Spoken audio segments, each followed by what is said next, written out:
Welcome to Straight Talk, and thank you very much for your time. Qatar is already a regional leader in news as well as sports coverage.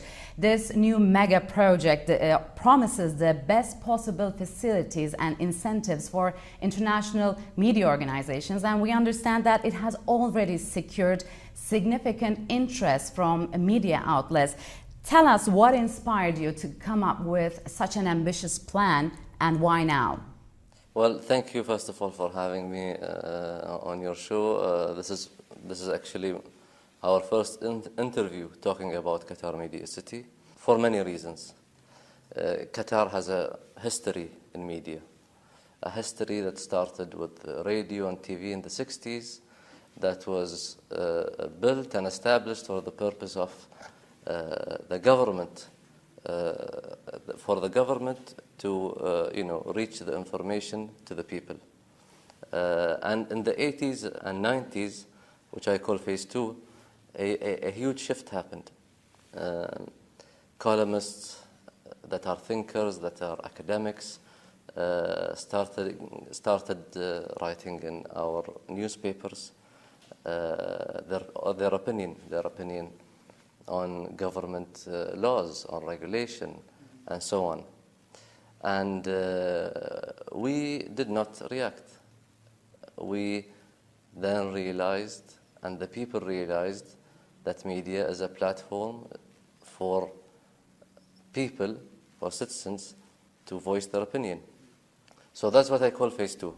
Phase two. And now comes the phase three, I think. No, phase three was in the mid-90s till 2004, where channels like Al Jazeera was established.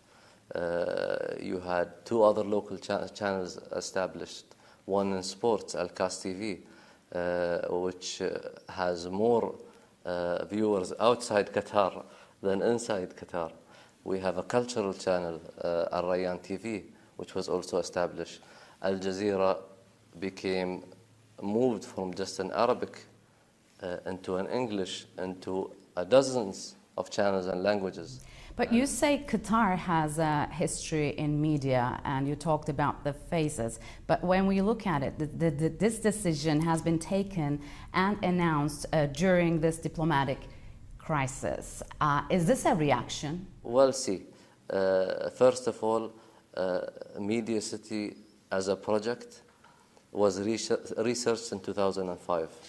A team was established in 2008 to implement it. But we did not see then that it was the right time. We were still establishing ourselves. Al Jazeera and all of these were as a sample, and a sample that succeeded. Al Jazeera now is an international network. No one can doubt that.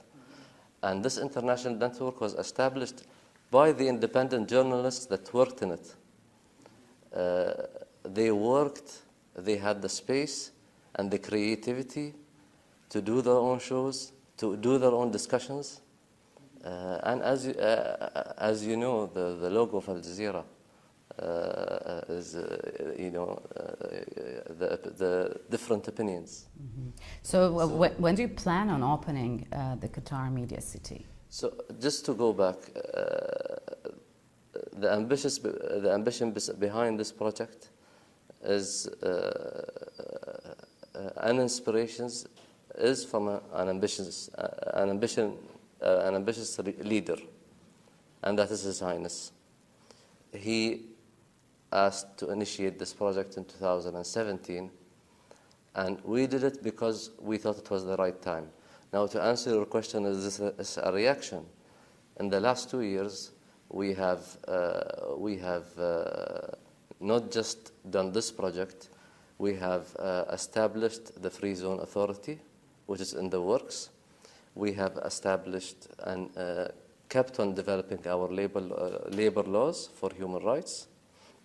We have announced that our advisory council, we call it Shura Council, which is Parliament, will be holding elections.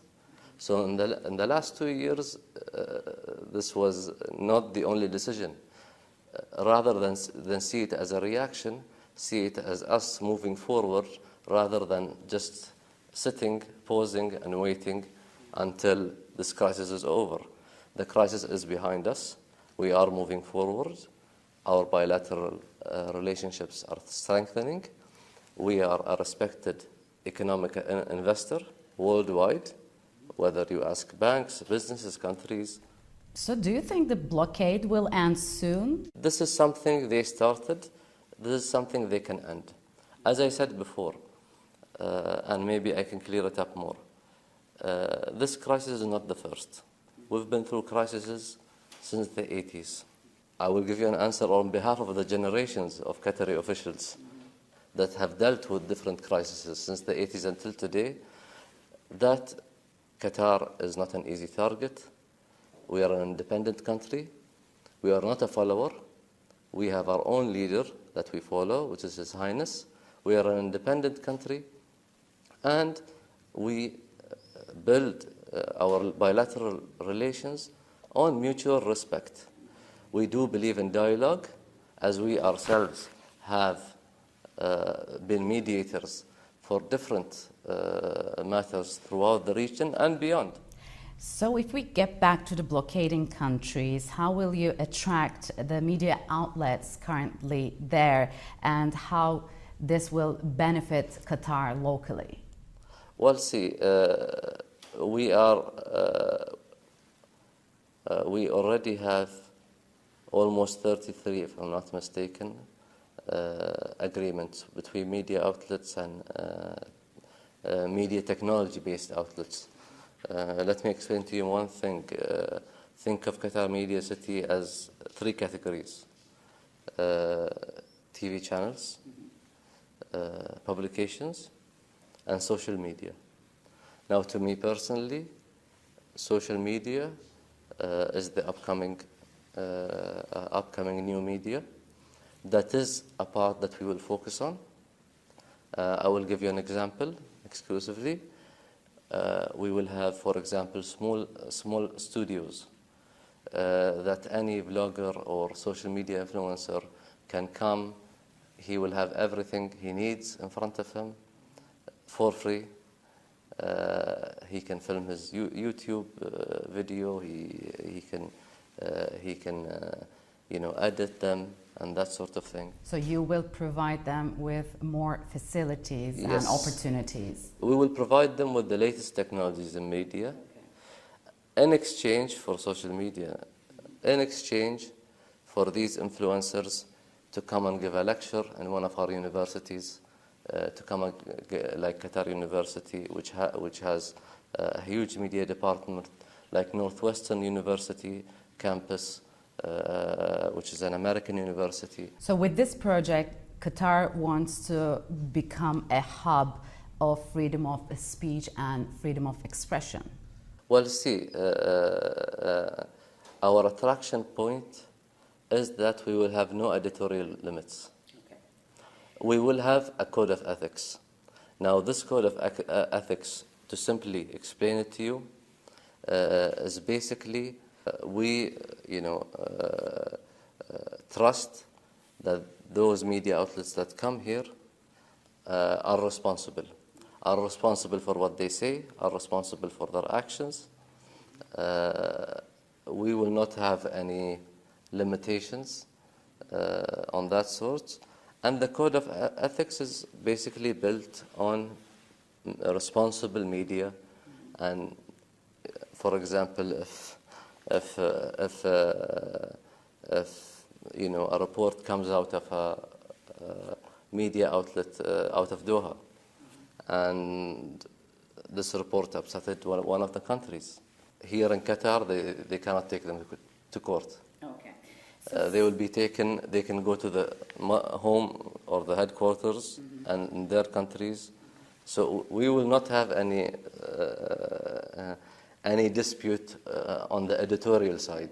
But disputes such as commercial and so on, of course, will be there, but we hope it will not be a lot. Okay, since the blockade, what has changed in the country in these 2 years, and how does this impact Qatar's foreign policy? The last 2 years has definitely been a catalyst to speed up different fields. For example, we are now more self-sufficient in regards to different industries such as food and so on.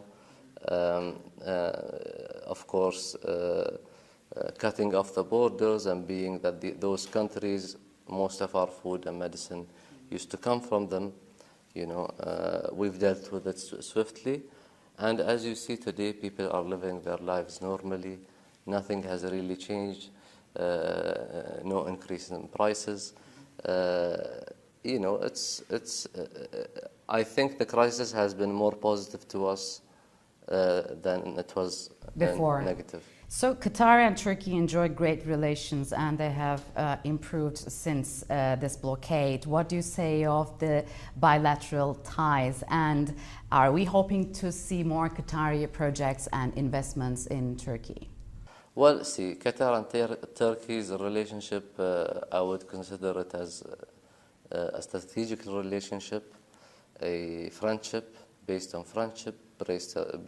brotherhood, based on mutual respect, a relationship that started with both our countries trying to peacefully resolve different issues in the region. And from then, it grew. We had a strong relationship with Turkey way before the blockade.